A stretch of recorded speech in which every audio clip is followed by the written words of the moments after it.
And although I live in Salt Lake, and I'm a senator there, my soul, of course, is always in Provo, where I went to school. In 1971, I arrived in Provo as a freshman. And I'm going to say a few words, and then we're going to go on to a really spectacular, wonderful program, including the greatest mayor in Utah. Hold on, I'm going to have to set a camera right there. And the greatest football player in the history. And his family and his wife, and so many great people. So you're all gonna really like it. And I just wanted to say a word about the me of 1971 as I arrived in Provo. In high school, in the 60s, there were no gay people. It wasn't as if they were anti-gay. It was just non-existent. The best I could do was look in the dictionary under homosexual, and there would say something, but there just was no information anywhere. And I remember one time at lunch in high school, some boys, I was at the table, and one of them said, yeah, there's some fag that hangs out at this smoke shop. I was a Mormon kid, so it didn't seem very appealing. But the kid said, yeah, there's a gay guy, and they use more derogatory language, and they said he's a hunchback. So for days, I went to that smoke shop and kind of hung around looking to find the only possibility that I could imagine in the world of another gay person. And I remember asking the clerks, if there was anybody with a, I don't know what I said exactly, and I don't want to be improper now, but that was the kind of loneliness, if you will, that there was. And when I got here to BYU, I remember enjoying it, and I remember enjoying every moment of it. But I also remember my greatest fear was, what's going to happen to me? My friends are all getting older, and they're dating seriously, and they're home from their missions, and what's going to happen to me? I'll be the only one left.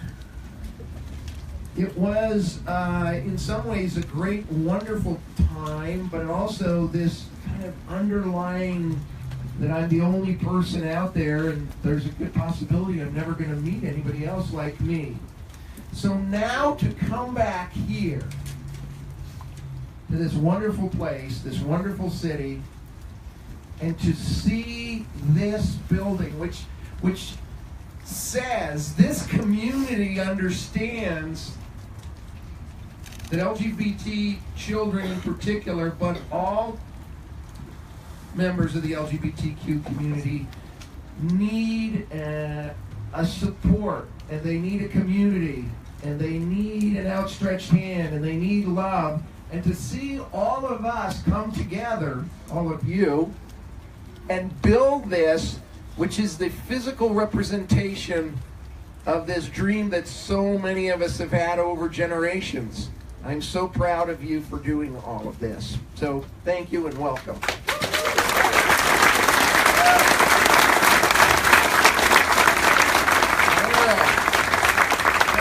We all know that Stephanie is the one who put this all together and cracked the whip and had the vision and the dream. And it is just a terrific pleasure to introduce Stephanie Larson.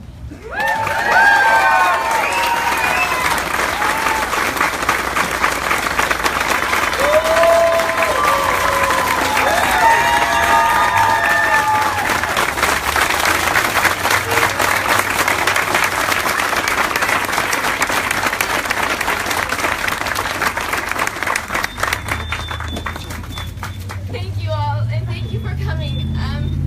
This is going to be hard. So I have notes. Okay.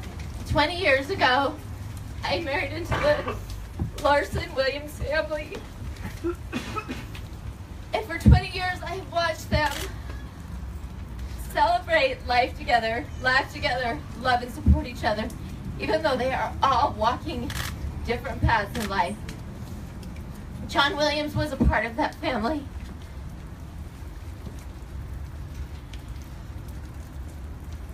John was gay, but that did not define him.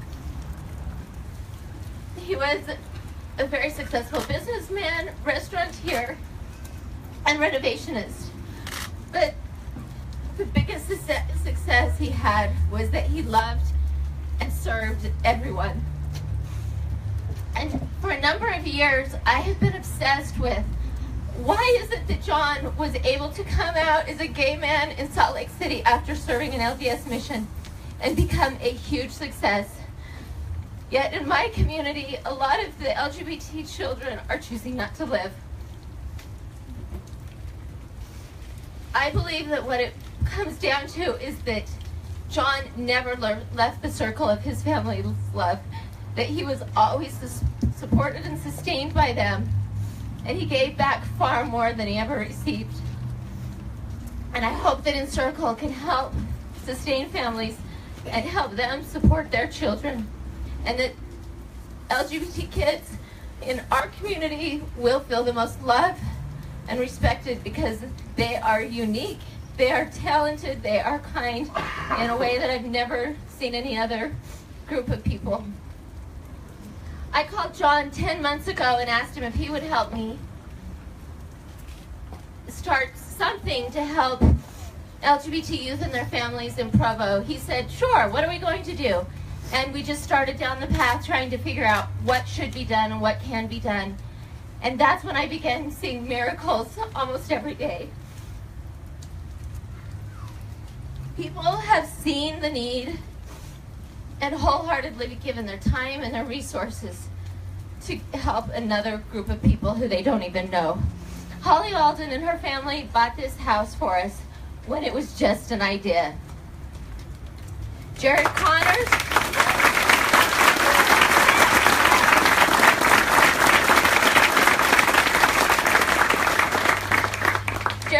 is my dear friend, and he's a brilliant designer, and he's given months to making this old house turn into a beautiful home again.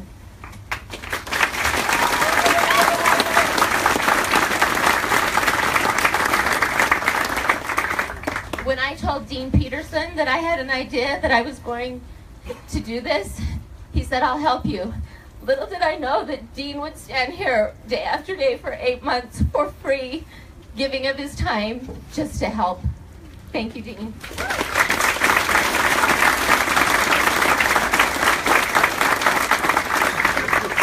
Nick Bruford and his family have given days and days to multiple projects and given me a lot of support. And we're very grateful.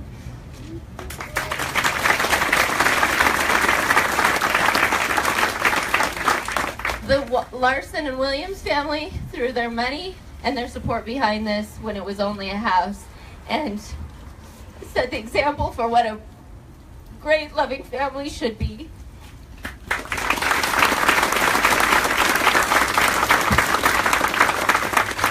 Steve and Barb Young have been advocates for the LGBT cause for years. I started stalking Barb, not knowing her, over the phone many months ago. Eventually, she and Steve flew in from California, met me, and met us at the house. And since that time, they have given all of their heart and soul and money to help us get this going.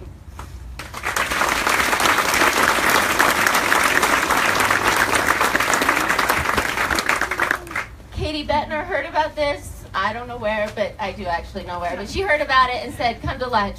Since then, every day, she has given her wisdom, expertise, her money to make this possible. And she lives in Texas, so.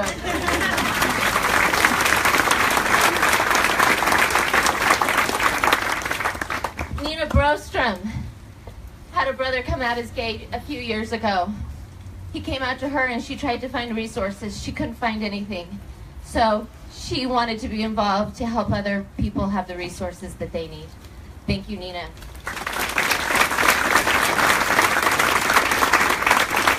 I'm in a hurry, I promise.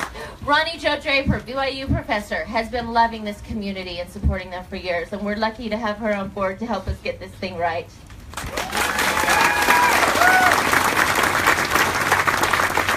Tom Christoph Christopherson is on the board. He has given his money and time, and I hope that we will always make him proud that he was a founder.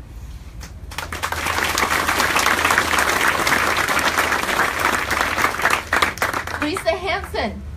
No description for Lisa. She's just an angel who showed up ready to help and has been preparing for this for years. She's a licensed marriage and family therapist, and she will be our our therapeutic director. I can't get the term right.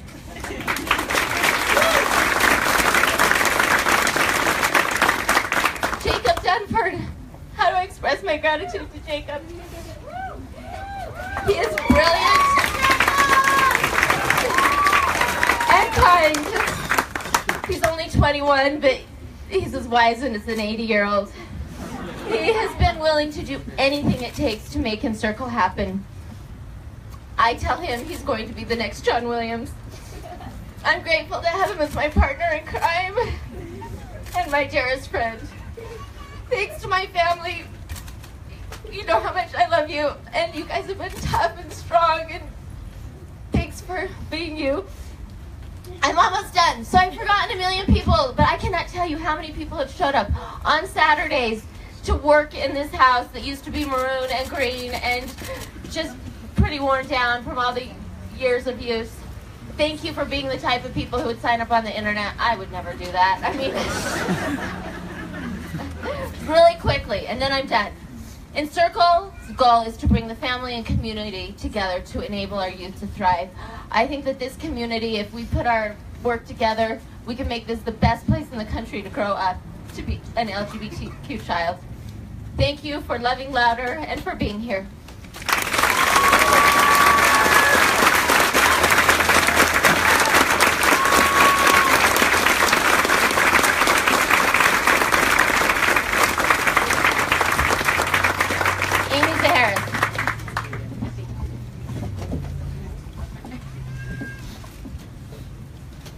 John W. Williams. He was an entrepreneur, a restaurateur, an architect, renovation designer, a gourmet cook, an extraordinary party planner, a loving brother, a giving son, my remarkable uncle, and our friend. Encircle is dedicated in honor of John Williams, his memory and life, and to carry on all that he did in the world for others, and especially the LGBT community. John did a lot to advance equality in our community. In advocating for equality, John's style was not to yell, riot, or protest, or march in a parade. Instead, he built community institutions which were shared by all people of all walks of life. Over many years, he quietly built bridges between the LGBT community and the business world, breaking down barriers and promoting tolerance day by day.